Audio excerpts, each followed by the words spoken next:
When we get to mid-19th century wardrobe and style, we get close to the pre-Raphaelite period, a period of art made famous by painters and poets. And here's a pre-Raphaelite fountain created in the mid-19th century. But look at the way it's trying to fit in with the natural background with its greens and colors, the green behind the fountain, but also that semi-mystical mandala look to it, which meant, as in the pre-Raphaelites, a return to a more magical time.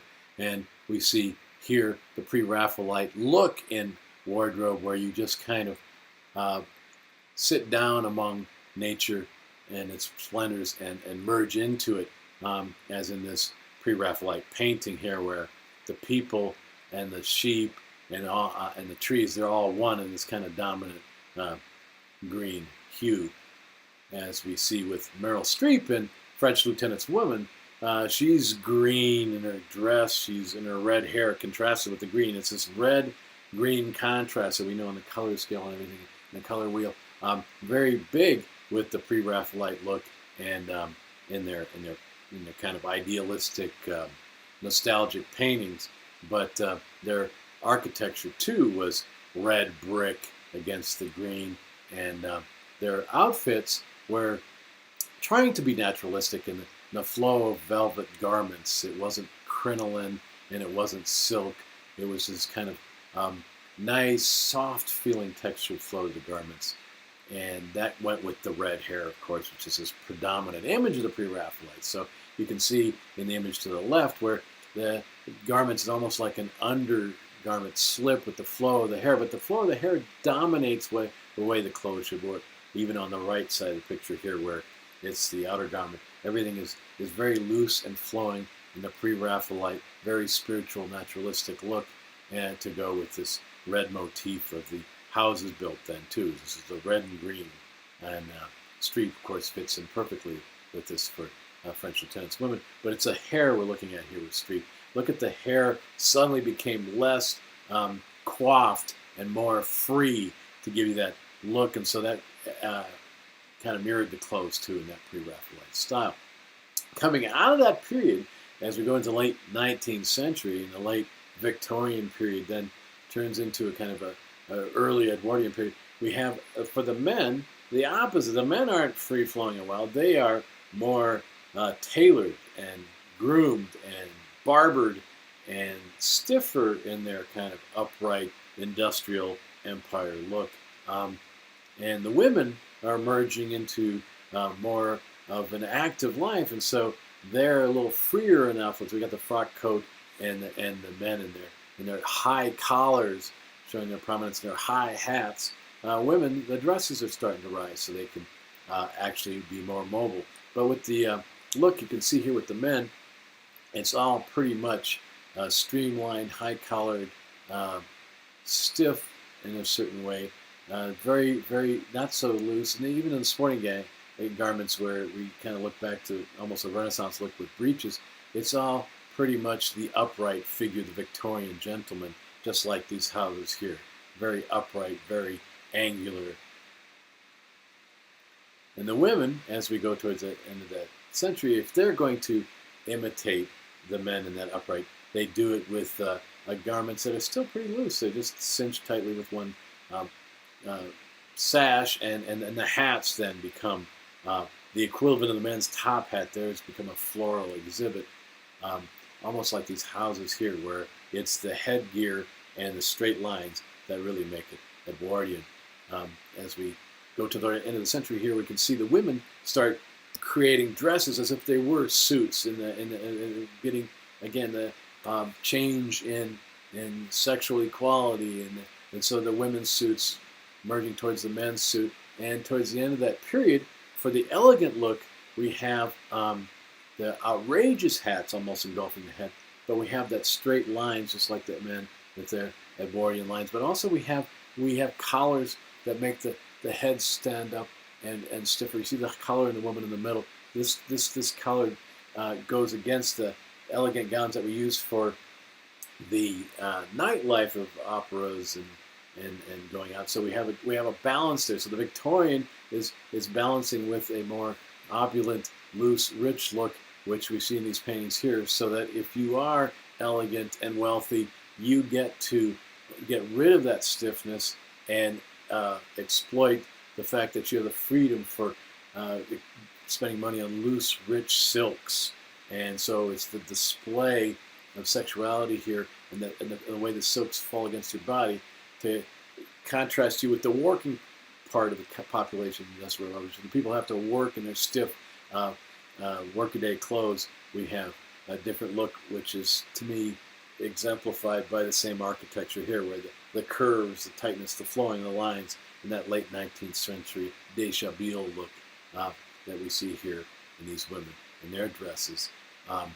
Going to the extreme there, where they're flaunting the fact they don't have to look erect and proper, and yet still look as if they have a lot of money, just because of the abundance of the fabric, bunched in different ways. We see this in Wings of the Dove with Henry James' novel Turn to the Screen. We have the fabric. It's put in the scarves. It's put in the sleeves. It's bunched. It's if it's going to be formal, it's not so formal.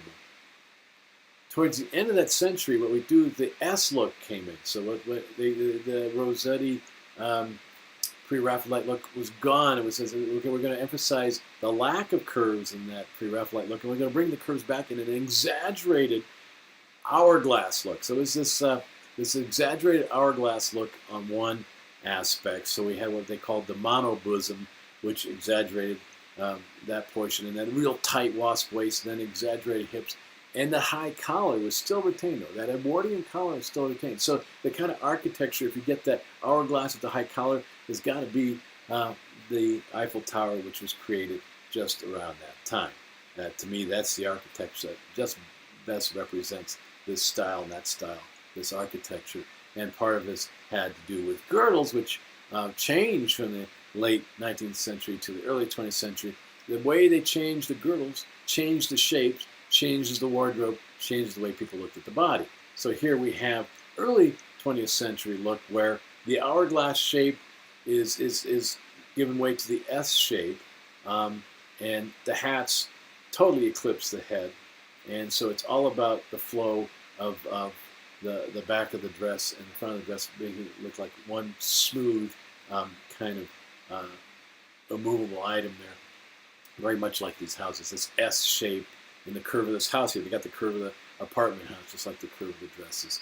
And as we emerge out of that, we get into Downton Abbey look, where we have the hats. You got to have the hats. You have the high bodice, which gives you back to a previous time, and then you basically want to look like this. You got the S shape.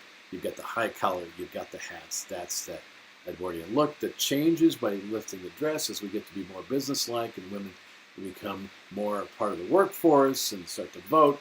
They become more businesslike in their attire, and so the dresses raise, the belts cinch in, everything becomes more working-like. We have chemises instead of dresses, and so everything becomes a two-part garment. So they have pieces of garments just like the men have pieces of garments in their outfits, so they can be more active and ride bicycles and drive cars, and it's all about how you can fit into the motion-fueled electric universe of the 20th century. So this picture, you can see that the hemlines are raised, and it's all about women being more active. Dress for that activity, reflect the engine, the race, the movement. Here in the 20s, the dresses go way up. Here's a good example. We're jumping across the curve. People are in motion. It's that Art Deco look here we see in the architecture, very much in the dress too, as we talk about the Egyptian influence of the headband and the sheath and everything. But the dresses are sheath-like and narrow, just like the high-rises and the lamps of the Art Deco skyscraper 20s. And so this is what we have. We have that roaring 20s look, the flapper look. And we have the necklines plunging now. The collars are gone. The necklines are plunging. Very much a very gammon look to everything. The masculine haircut. The women are part. They'll be sexy, but they're part of the workforce. This is Georgia O'Keeffe, feeling the power here. And they're part of the sporting life, too. So everything is becoming less restricted all the way around. So the dresses and the outfits reflect the sporting life. whether it's tennis or archery, it's becoming more masculinized. And if they are dressing up on the beach like this, it's very, very rare. It's more like this, where the leg emerges as part of the outfit and the outfits get shorter. And so the pictures and the designs start to emphasize the leg more than anything else.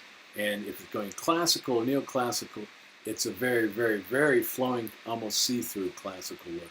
And sometimes with that romantic classical look, it's still there, but it's very revealing nevertheless. And if we look at Georgia O'Keeffe here, her stark outfit, her stark paintings, very much part of that Art Deco period here seen in Vogue. It's a straight lines, straight modernistic lines, V-point lines, vector lines. And then we have the swoop and swerve of the Art Deco Egyptian influence, and combined together, you've got dresses that drape sexually tightly to the body, and very stylish in that Art Deco, geometric and sexual at the same time, just like this building in swoops and swirls. And the men kind of topping out in their high hat power frock coat period, looking very boxy like the Bauhaus apartments that were being built then. All about the hats, and the women all about the legs. And this is all new and very exciting for everybody as we merge into the late 30s. We're seeing a little bit of the ankles, but it's the hats that suddenly come in a huge way. Look at these hats. They got their three-part outfits for the suits and everything, but look at the hats. Seem to be like this strange architecture is emerging. Like the houses had hats. Well, we know Greta Garbo certainly had wonderfully strange hats. Look at the headgear there. A little pot on the head, or the little slant, the little drop. It's not the suit so much, which are very almost masculine. It's the funny headgear and the funny, here's a house from the 30s, and look at this crazy hat on Garbo. It's like she's got a tree stump on her head or something, but it's the hat, just like the house. What were they thinking? Anyway, it's back and forth there with that wonderful look now that we see is so bizarre. It was just, here we have Stanwyck and her hat, and this house with its hat. And then in the 40s, early 40s, we get these strange hats, and we think, well, wait a minute. That seems to be just like those flying saucers that are being glimpsed in the sky. We have our Roswell flying saucer coming to ground, and we have flying saucers in our movies and in our escapist adventures, and it looks like our styles ape that with our flying saucer hats that give us the feeling that something otherworldly is descending on our style.